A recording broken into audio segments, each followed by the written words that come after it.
Hello everyone and welcome to this flip through of the Crystal Visions Tarot by Jennifer Galasso. Now this was a trade or a purchase from someone who this is a second hand deck from one of my followers on my Facebook page called Jackie, and she was so nice and she helped me.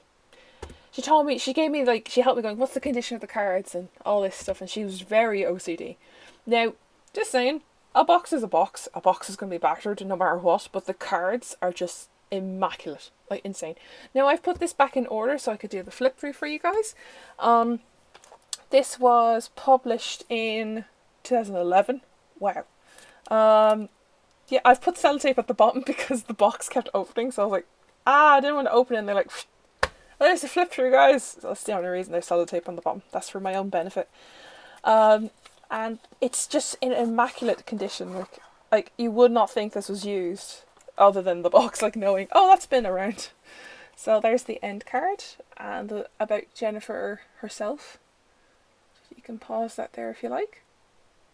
Okay. Oh, come back here. Jackie is very great. Amazing.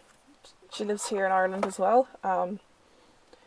Very good at trading, so I would highly recommend her if she had any trades up. So here is the Crystal Visions Tarot. Now, I am not a stickler, like I love hand-drawn or something resembling hand-drawn art. Like that's why I love the Universal Rider-Waite-Smith, because you can actually see the colour, like the pencil strokes, the colouring pencil strokes, the work that went into it by hand, which you cannot do with digital art anymore.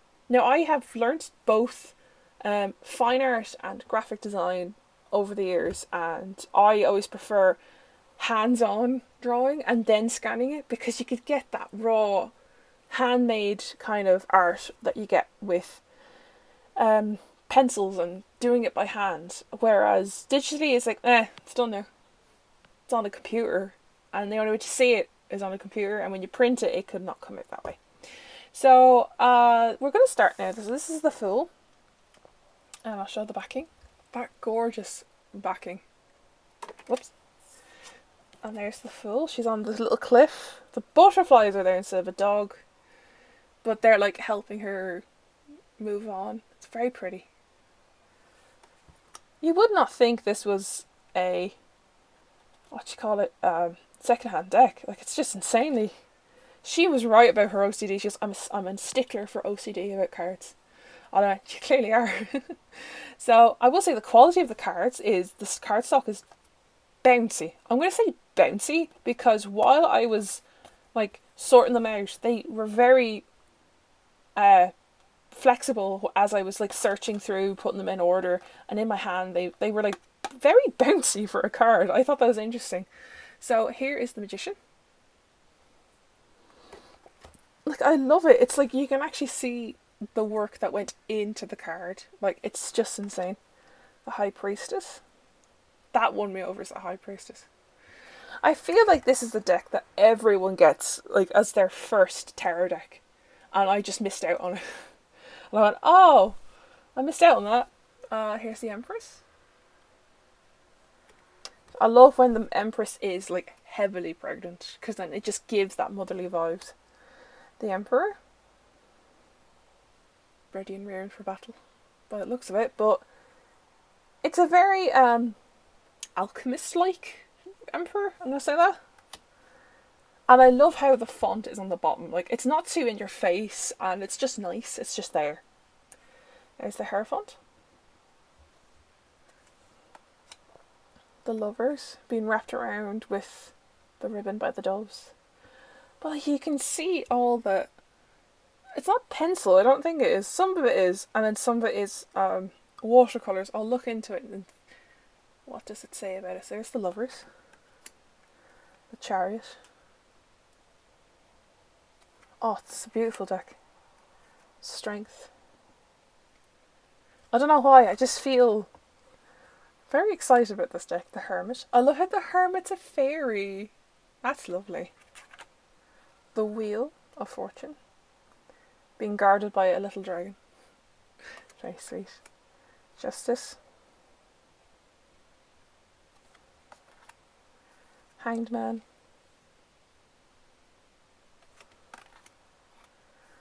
Death card. Oh, she wrote a little note on it. Life is changed, not taken away. Yeah, because I like how that's a note that she put on this now for the death card. Because people, like, if that came up in a reading, they go, oh my god, my nan. And I'm like, no, it's not your nan, and it's not your grandparents, it's not your dad, it's nothing. It's to do with you. What, I'm gonna die? No, your life is going to change because this is the end of a chapter. That's it. I was like, oh, that's cool. Well, she put a little note on it. I like that. But like that means when I see this card, this deck, I'll be like, oh, Jackie, thanks for that. Thanks for that little note. Temperance. The Devil. I like this Devil card. It's like very Adam and Eve. Like she's like, do you want the apple? Come and get the apple. Do you want the apple? The Tower. The Star card. Ah, just took me a second. Like there's so much going on there. It's so pretty. The Moon.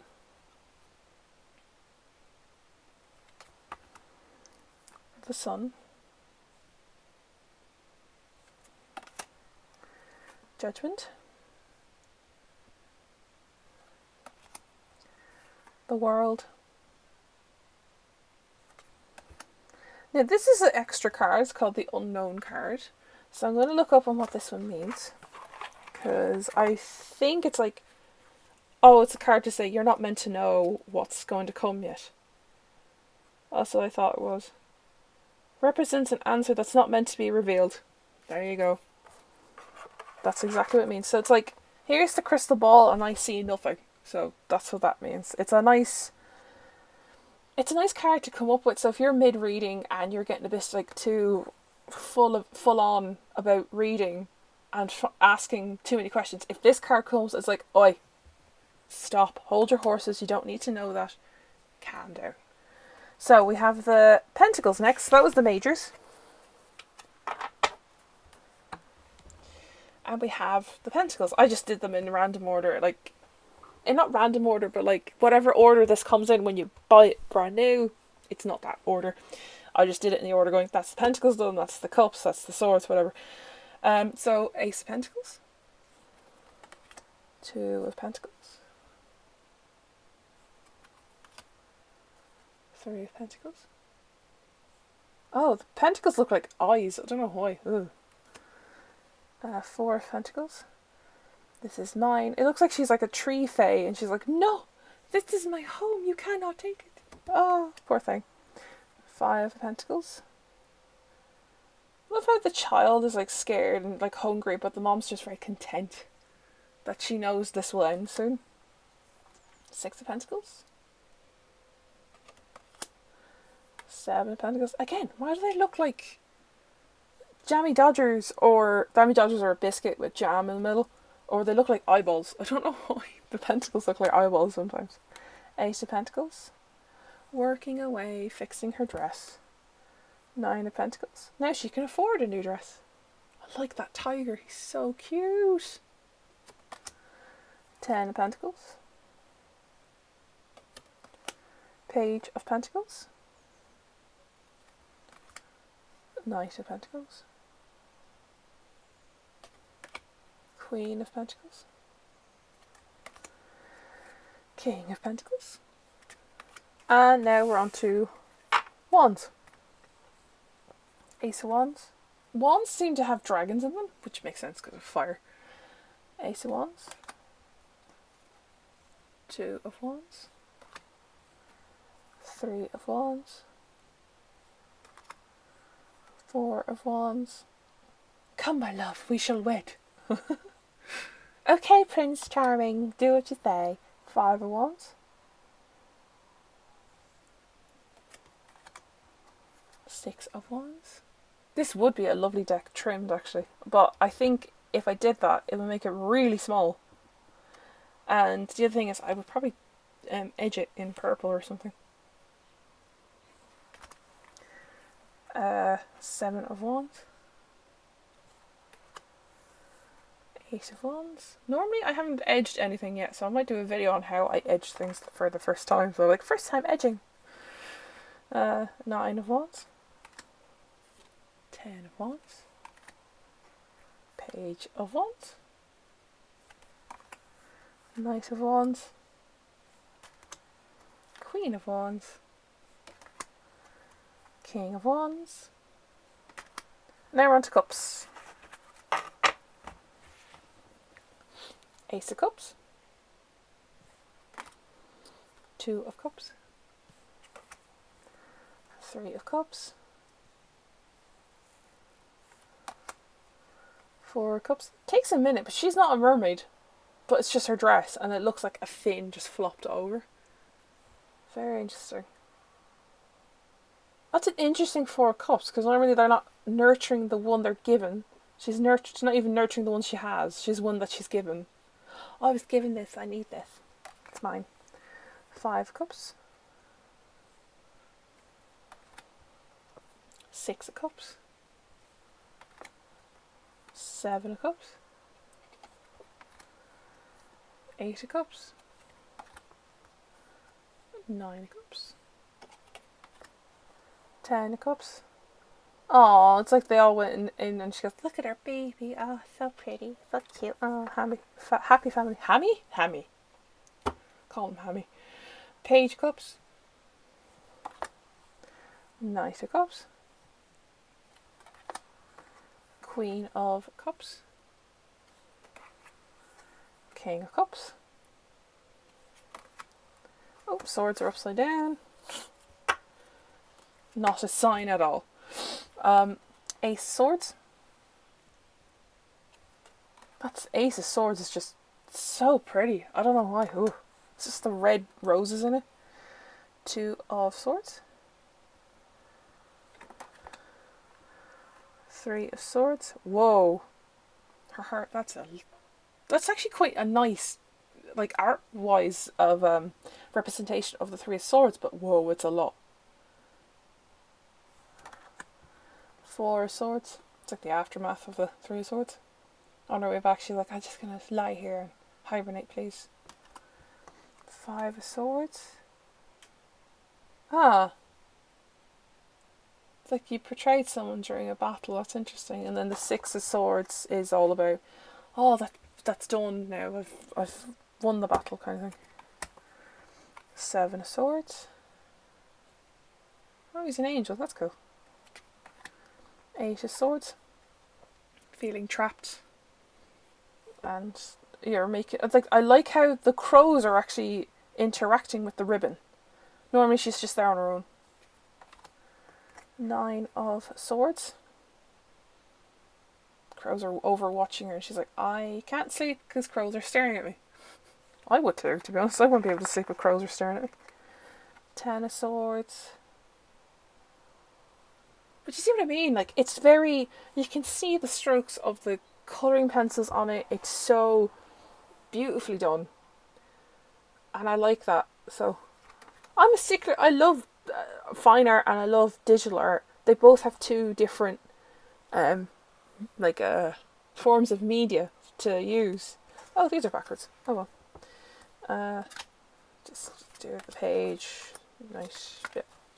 So here's the Page of Swords. Finish off. But yeah, I like this deck. I'm going to do a shuffle now in a minute. That was the Knight, Queen, and the King. And there's the back again. Right, let's do a quick shuffle.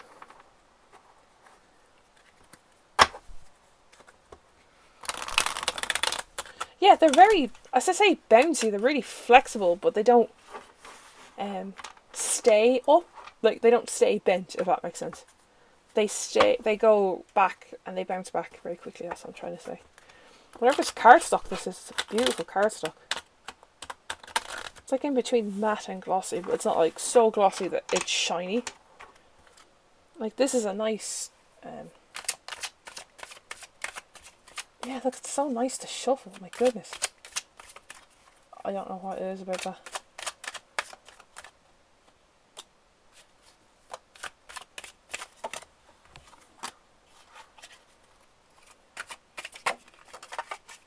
3. Okay, we get 3 cards. Sorry, the one with the note came out. So, here is the reading from this card. Flip through. I want to see how easy they are to read and then that kind of thing. So we have the Fool. That came up in the last one. Weird. So you're taking chances. You're taking those leaps in your love life, what it looks like, because of this 2 of Cups. But in order to do that, you need to let go of your old self, hence this Death card here. So you need to start realising that you need to let go of your old ways in order to move on and take those chances. So you're taking this leap now. You find someone else who's your twin flame, your soulmate, whatever you want to call it. You find someone who is literally your equal and gets you. And then with the Death card, it's not saying that it was a short-lived relationship, because the 2 of Cups represents a long-term relationship, but this is like the old you who is single. Not that you're single, independent and miserable, nothing like that. It's more like you're letting go of the old ways of thinking about romance. It's not all cloud9 unicorns and rainbows kind of thing. It's not fantasy. It's real. Like, this is a real person that wants to spend their life with you. This is a real person who wants to have a future with you. So that's what that means. And then the Death card is just showing you let go of your old ways of thinking about romance. So that's a nice way to read that, and I love the colours that kind of blend together. It's like dark, and then this little ray of light comes out. So it shows you that it is a progression. I'll leave that there, guys. That is the Crystal Visions Tarot. I will leave that there, and I will see you all next time.